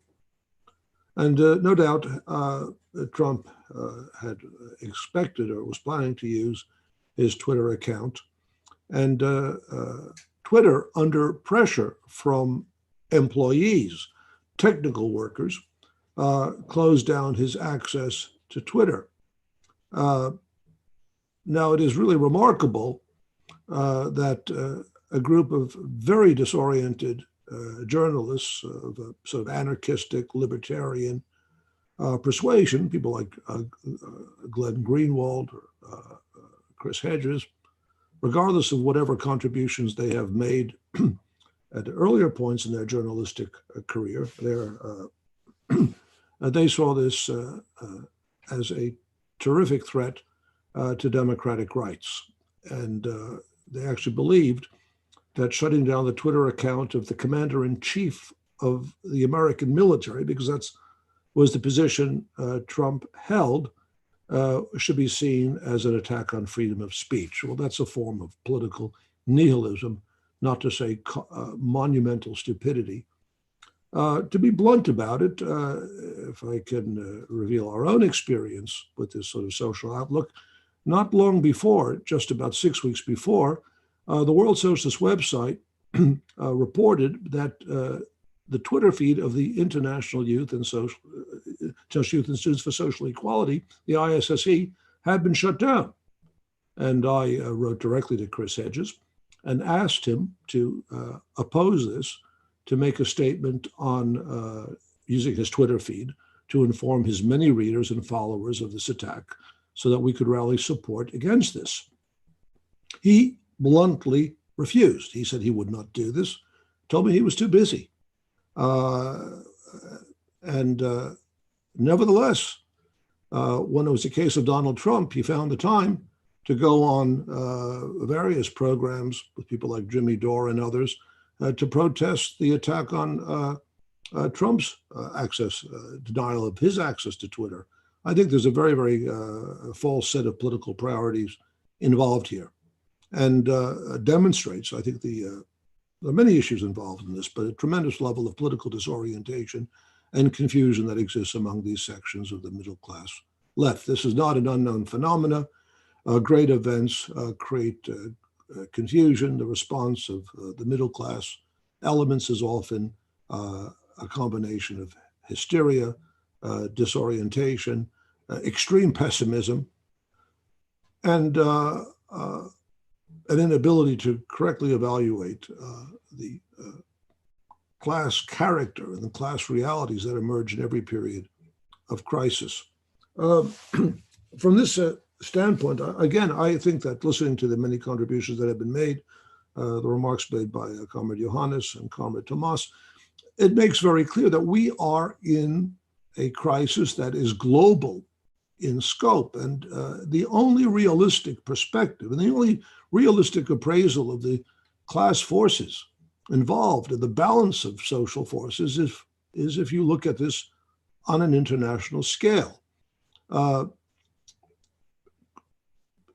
Quite some time ago, when the International Committee was really elaborating its perspective in the late 1980s and trying to understand the significance of the vast changes in communications technology, transportation technology, the significance of the computer, we stressed the significance of globalization, transnational production, and the internationalization of the working class on a level never before seen in history. And at that time, we said that while it is always been a fundamental principle of Marxism that the class struggle is international, in the contemporary period, that fundamental truth acquires a far richer content and concreteness, and that the class struggle, as we wrote at the time, was international, not only in essence, that is to say that one recognizes the international character of the class struggle, but the class struggle would assume, even in its daily form, an increasingly international, that is, internationally coordinated character. If we look at the opposition developing among teachers, educators throughout the world, this is a response to a crisis which is of a global character. You might say that the virus has an international strategy. Well, the working class, to fight this, must also have an international strategy. You can't really conduct a struggle against the pandemic without the coordination, without a coordinated policy, first of all, among scientists and among those who are responsible for implementing the various measures which must be taken to stop the spread of the virus. But of course, it involves the working class in a global struggle against the capitalist system. So I think it's very, one element, I think it's very correct to stress the danger of fascism, and that must be stressed. And but at the same time, if one wants to have a sense of what the balance of forces really are in the world today, one has to have a clear understanding of the enormous power of the working class as a global force. And as this force stirs itself and moves more and more into struggle and begins to come to grips with the many long, deep-rooted ideological and political problems with which we're familiar, it will find in Marxism, it will find in Trotskyism, it will find in the strategy of the International Committee the only viable program. And I think this is what this crisis, which is by no means over, has revealed. We are in a new stage of global crisis, global class struggle. And if we are correct in our evaluation of the pandemic as a trigger event and in our referencing to the experience of World War I, well, what flows from that? Of course, during the First World War, many opponents of the war were caught up in a sort of doom and gloom. They saw no way out. There were these horrific reports of death every single day, and it was horrific. But historical forces were at work, and events developed in a way that the movement of the working class in Russia rapidly transformed the world situation. I think we have to understand 100 years later, we are in a far more integrated society. I think in this case, there will be a degree of simultaneous struggle. I'm not saying that it will all happen on the same day, but I don't think that any struggle that develops in one country or another will remain nationally isolated. It will acquire a resistance by the working class in any country, should it attain a degree of intensity, will pass like a shockwave throughout the international working class, will open up new possibilities and a sense that the world can be changed. And I think this a very critical element, one might say, to a scientific perspective is a rationally based optimism. It is one thing to make criticisms of capitalism, but to the extent that those criticisms are not grounded in a scientific analysis of the objective contradictions of capitalism, that is to not only focus on its symptoms, but to see within these symptoms the deeper, objectively driven contradictions, and to recognize how these contradictions can and must evolve. It leads very easily to pessimism. But when you have a theoretical insight drawn and based on, as well, historical experience, we can recognize that in these great problems, there also emerged the possibility of a profound revolutionary change. But that requires leadership. It requires a struggle for consciousness. There will be no shortage of eruptions, struggles, battles. They're already beginning. But into those struggles, we have to introduce the lessons of history. We have to introduce an understanding of program, of perspective, so that these struggles can acquire the level of development, of organization, of orientation necessary to galvanize great masses of people and produce victories. Thank you, David. We're actually getting a number of now questions coming in. One just speaks to what you were just raising. I'm not sure if you have more to add on this point, but one of the readers asks, in relationship to World War I, he says, Bolshevik demands for the end of World War I was critical in socialist revolution. This inspired German workers who forced out the Kaiser and brought an end to the war. Is there a parallel to the situation now? I think you've been speaking about that, but if there's anything you want to add more on that. Well, yes, obviously, analogies serve to orient. I mean, history is not a matter of making simple comparisons, but, comrades may be familiar who have seen, we've shown it many times, the film Tsar to Lenin, and there's a wonderful passage when Eastman is describing the situation which confronted Kerensky. And Kerensky, Eastman says, Kerensky had to choose between peace and war to complete victory. He chose war to complete victory. Bourgeois politicians have to choose between fighting the pandemic, bringing death under control, saving the lives of their populations of their countries, or they have to choose between profits, the interests and demands of the billionaires, and we know what their answers are going to be. It will be for profit, the interests of the billionaires. I mean, there has some reference made about what has been going on during the past year. Now, during World War I and also World War II, one spoke of war profiteers. Well, there are now pandemic profiteers.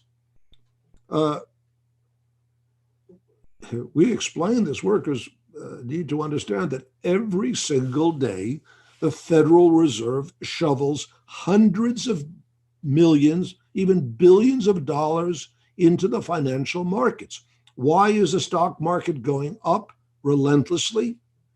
Because it can't be allowed to go down. That, when the ruling elites look at the present situation, what worries them is not the number of people who are dying, but the necessity, the fear that the markets could fall. And any measure that is taken that may be interpreted by the markets as unfavorable to its interests will be met with a massive sell-off. So that needs to be prevented. So the ruling class is demanding that the workforce be mobilized. They have to be in the factories. They have to be in the workplaces. That can't be done unless the kids are in schools where they can get infected, or that's not particularly something that worries them. So that is the reality of it. The ruling class will not brook any policy which undermines their financial interests. Wall Street has to be sustained. The international markets have to be sustained at all costs. And there's no real basis for compromise. I mean, let's be blunt about it. I mean, the teachers at Chicago, the union, CTU, can negotiate till it's blue in the face. What is there to negotiate? You can't negotiate with a virus. The virus proceeds according to the laws which govern virus, biological laws. It spreads. The more it spreads, the more it mutates. And to believe that there's some sort of safe return that can be achieved apart from a massive program of vaccination, a massive program of contact management, I mean, a relentless focus on the health interests.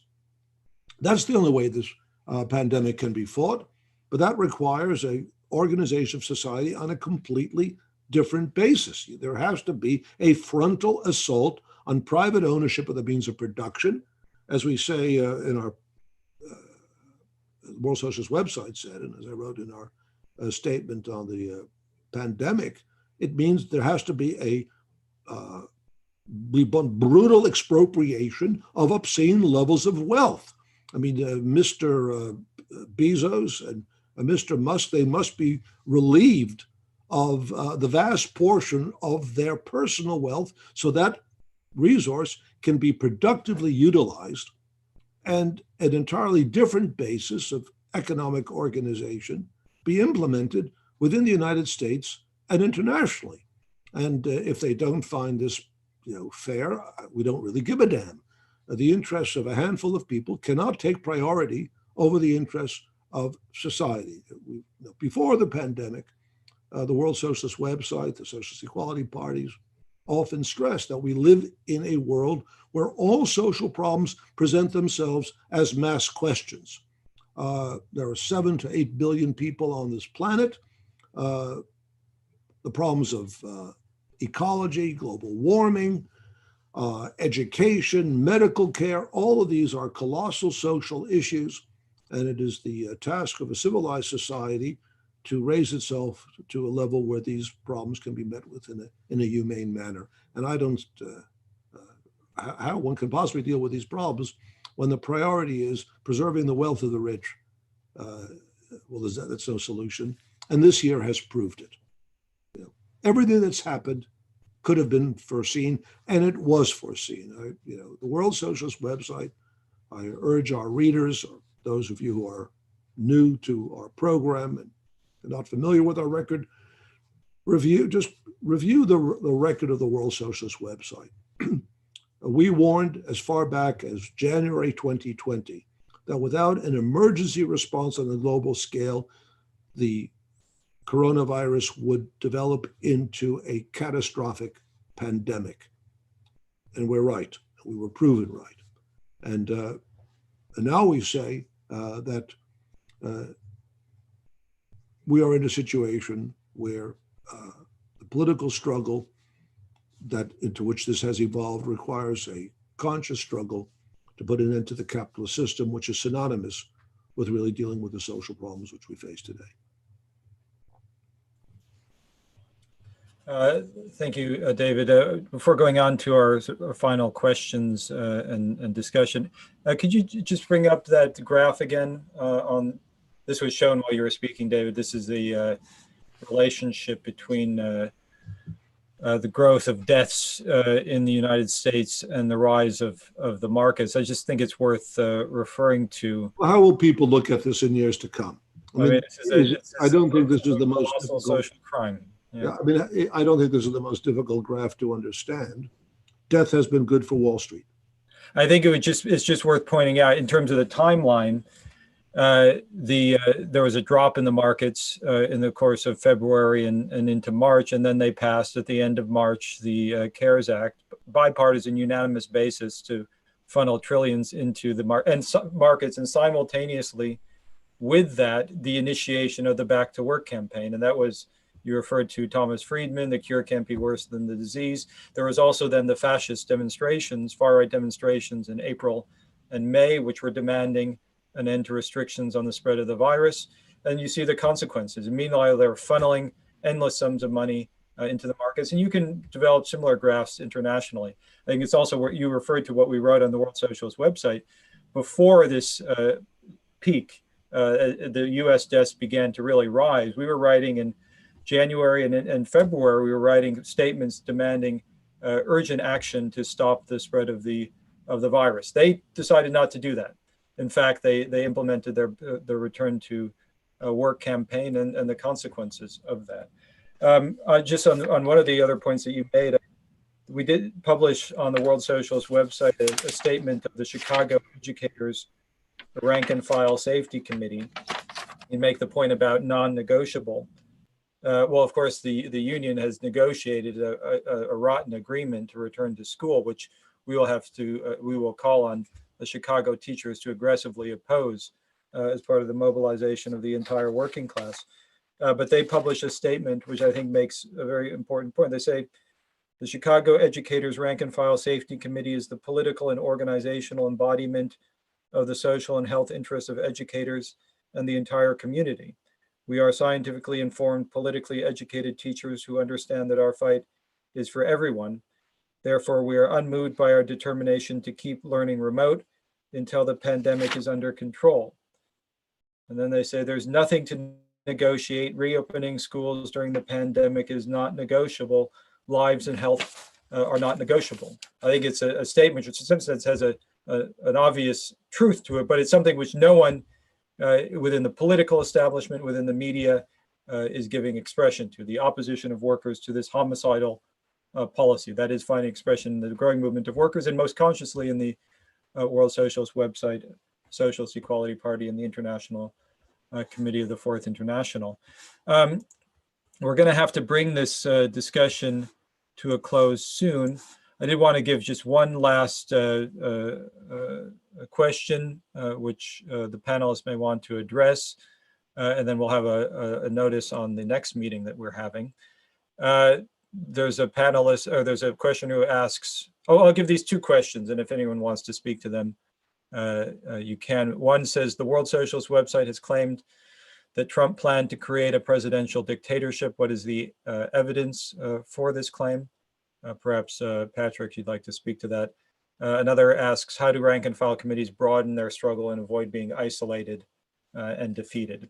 So any responses to that before we have to bring the discussion to a conclusion? Patrick, perhaps you'd like to speak on the first question? Yeah, sure. Let me just make one remark about the Chicago and coronavirus situation. It was striking today to have Dr. Fauci on national television appealing, beseeching people not to have large Super Bowl parties because these would become super spreader events. on the same day that they're agreeing to send thousands and thousands of school children back to classrooms to have giant super spreader events tomorrow. And no one poses the contradiction. Well, just on that point, Lightfoot also gave a press conference in which she said she denounced the teachers and said they had to go back to a school. I think a couple sentences later said, well, people shouldn't have Yes. parties for a Super Bowl. I saw that as well. It's remarkable. And the media is so conditioned that they don't even point out the obvious conflict. As far as the proof that Trump was seeking to have a dictatorship,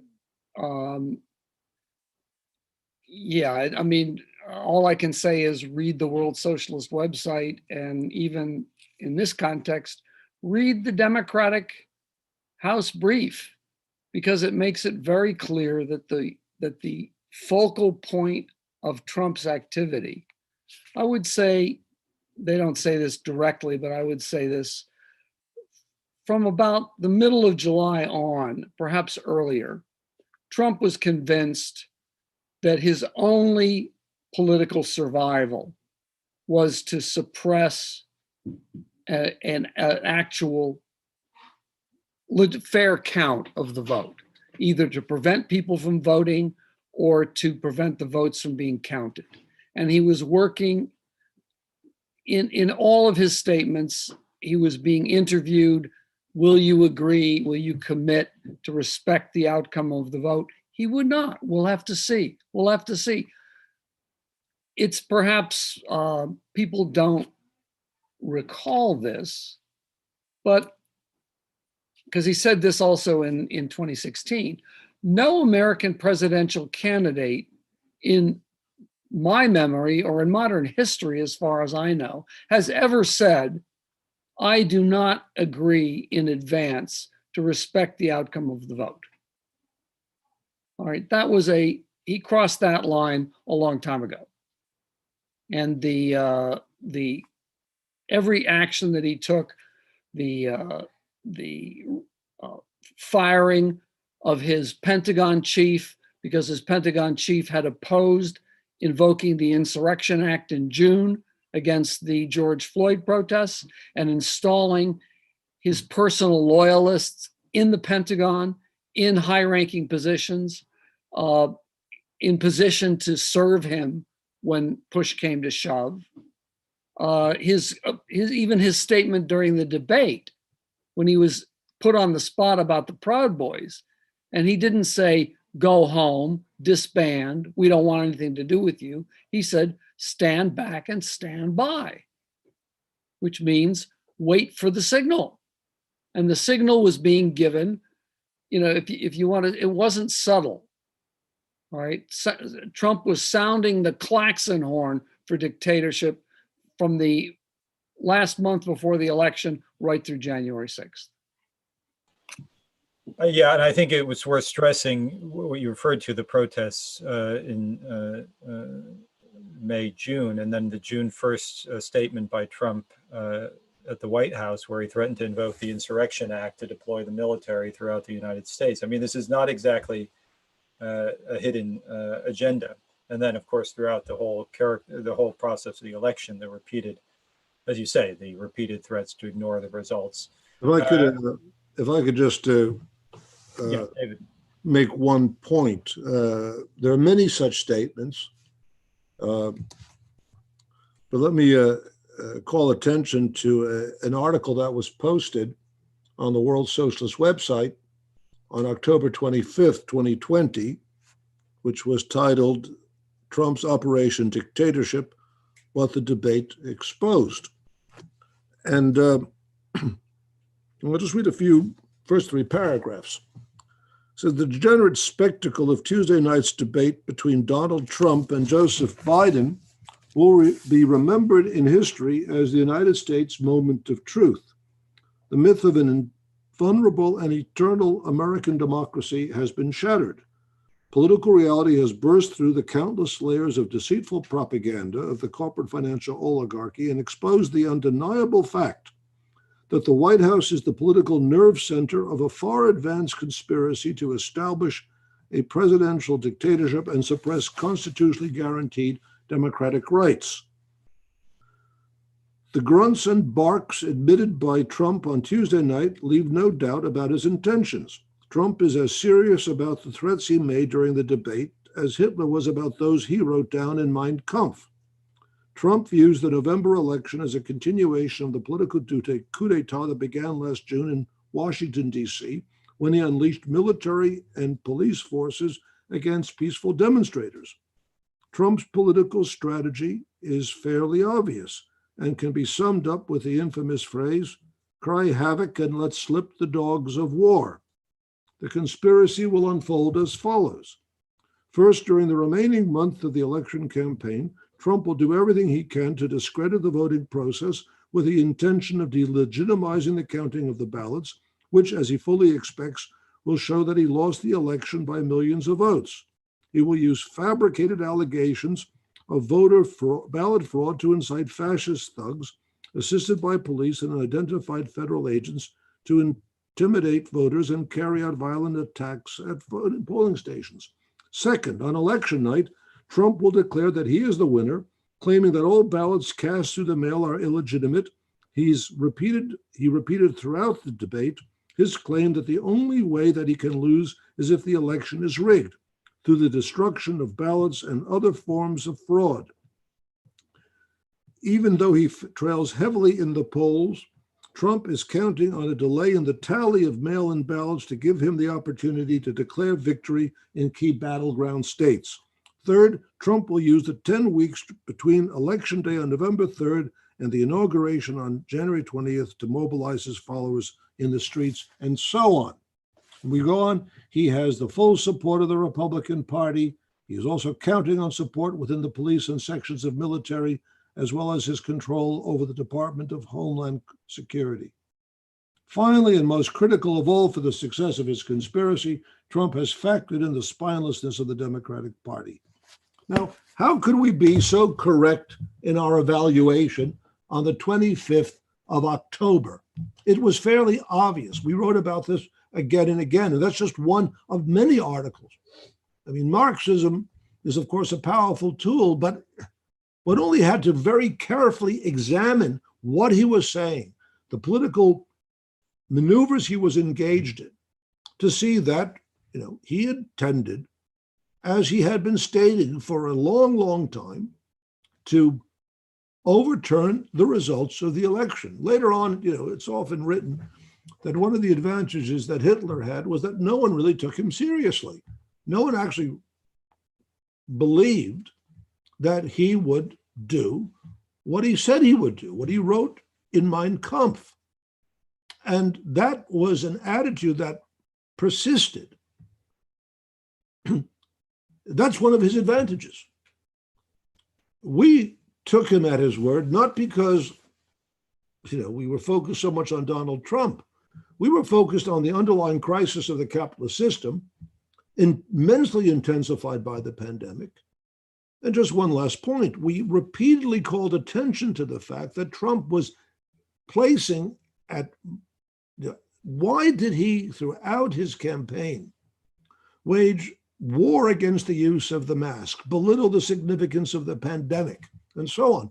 It was because he was making it clear to those who really count in formulating American policy that his administration would not allow the pandemic to interfere with the profit generation mechanism.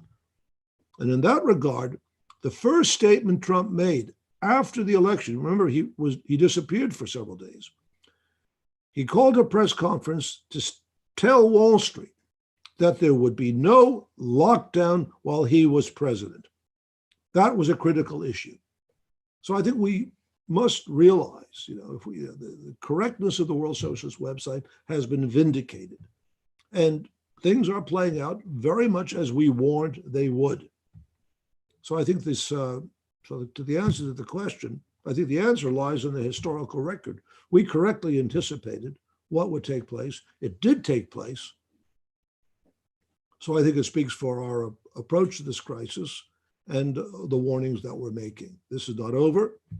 There's not going to be a return to some blessed state of democracy in America. It is a question now in the United States and internationally of the organization and political mobilization of the working class on its own program to see the connection between the fight against the pandemic and the fight against capitalism, to establish its political independence from all the political parties of the ruling class, and to build a genuine socialist revolutionary movement. And that's precisely what the Socialist Equality Party in the United States and its sister parties in the International Committee represent. Thank you, David. And I would also just encourage all of our listeners to listen to the event that we held earlier on the significance of Trump's coup, where we spoke about, and Comrade David in particular spoke about the historical and international context in which the events of January 6th must be understood. And I think it's with that also that framework that one understands the real significance of the collapse of American democracy and the rise of fascism, the drive to dictatorship. In concluding this meeting, I would just like to cite the paragraphs that conclude the perspective that we referred to, that is the headline of the meeting. David concludes that perspective with the following statement: the divergent class interests in responding to the coronavirus pandemic are behind the increasingly sharp political divisions. The ruling class, fearful of mounting organizations to its profit-driven program of herd immunity, is encouraging the growth of fascist organizations. The working class, in developing its own response to the pandemic, is recognizing the need for class unity, militant class action, and above all, an international socialist and revolutionary political strategy. The policies fought by the Socialist Equality Party in the United States and those of the parties and organizations throughout the world are affiliated with the International Committee of the Fourth International, articulate and advance the objective interests of the American and international working class. The time has come for all those who support the program of socialism to become actively engaged in the struggle for its realization. I think the discussion today has certainly confirmed that perspective. There is, on the one hand, the response of the ruling class, and there is, on the other, the response of the working class. But the response of workers has to be developed into a conscious political movement for socialism. So I would encourage everyone listening today to make the decision to become involved, join the Socialist Equality Party, our sister parties throughout the world. You can go to the URL here, wsws.org/join. If you would like to find out information about organizing a rank and file committee in your workplace, so that you're an educator, an auto worker, or another section of the working class, new organizations have to be built to organize opposition to the homicidal policies of the ruling class. For more information on joining such a committee, you can go to wsws.org/workers. And then finally, before we get to the last point, I want to encourage all of you listening today to make a donation to the World Socialist website. Go right now to wsws.org/donate. We are in the midst of concluding our New Year fund drive. We need your financial support to develop and expand programs like this, and to develop the readership of the World Socialist website throughout the world. So go now, make a donation, wsws.org/donate. If you've already donated to the New Year Fund, make another donation if you can.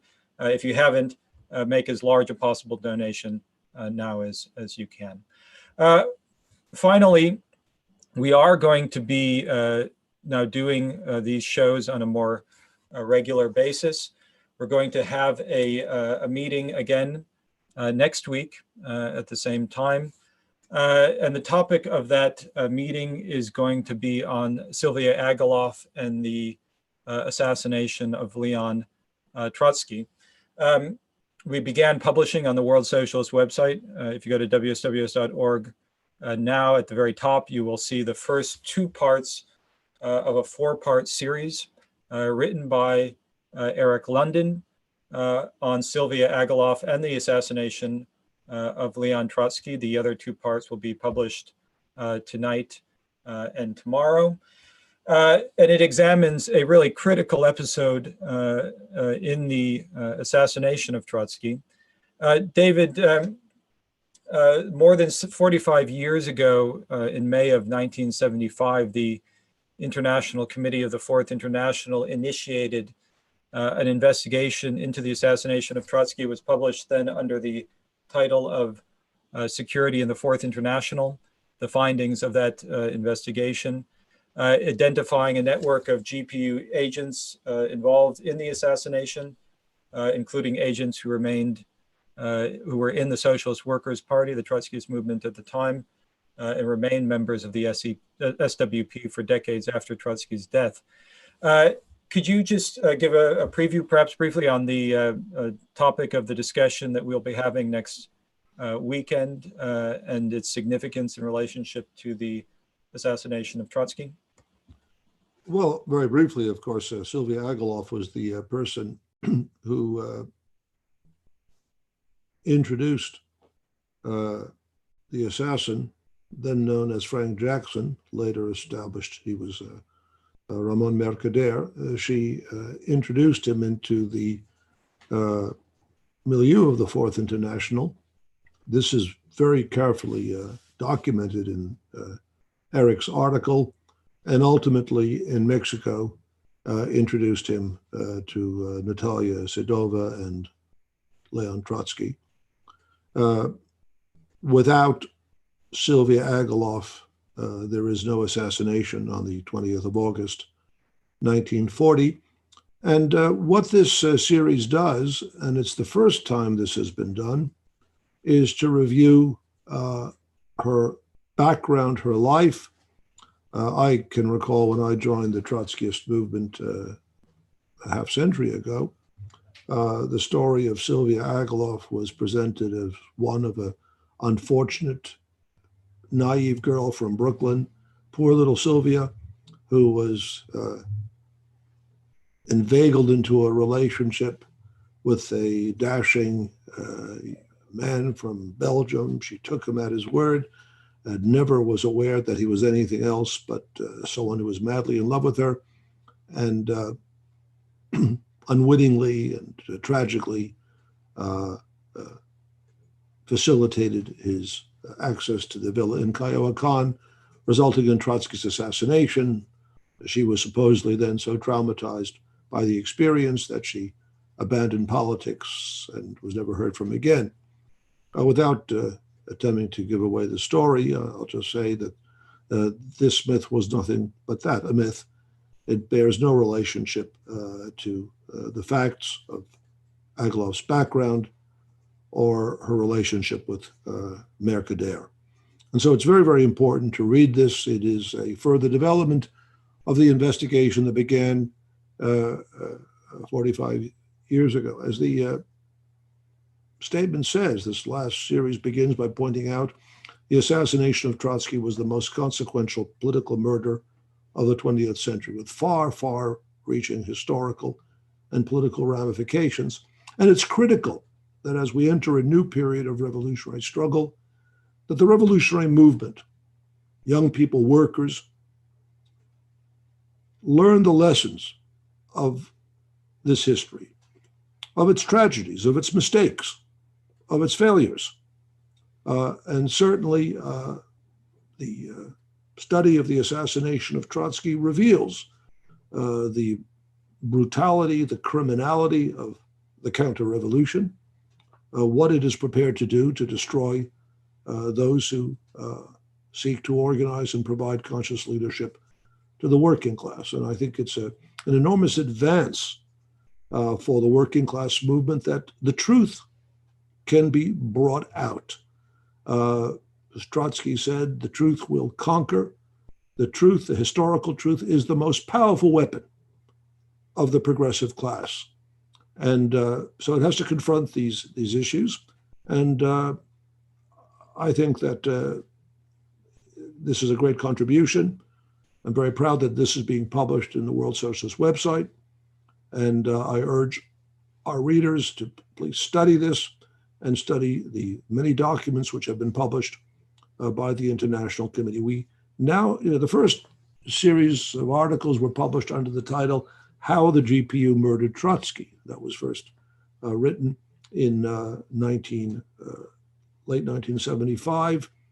Well, we really now do know how the GPU murdered Trotsky. We know much more than we knew in 1975. It was years and years of investigation, the uncovering of documents. All of this gives us a much, much clearer picture. And this last series of articles, most recent series of articles, I think, well, it is in a certain sense the culmination of nearly a half century of work, and it's extremely important that it be studied and that the lessons be drawn from it. I should make the point that next week, Eric London will be the principal person to be interviewed to discuss the findings of the International Committee's research. So we urge everyone to come. There'll be 2 questions taken. I think it'll be a very, very worthwhile, informative event. Yes, and I would also like to urge everyone to attend that. It will be at the same time next week. And again, if you go to World Socialist website, wsos.org, it is at the top, the first 2 parts of the series. If you click on that and you scroll down to the bottom, you'll also see a link to security in the Fourth International. There's a special page on the World Socialist website, which has a lot of the documents and background to the assassination of Trotsky, and you can read a lot more. And this will be the subject of discussion at the next meeting. Finally, if you're at wsos.org, you can click sign up for information on future events, and we'll be sure to inform you about or remind you about the time and location of that meeting and future meetings. And you can also from there click to join the Socialist Equality Party and to donate. Thank you again for everyone attending, and thanks to all of our panelists today, our international panelists. I think it's been a very important discussion, and I'll see you next week.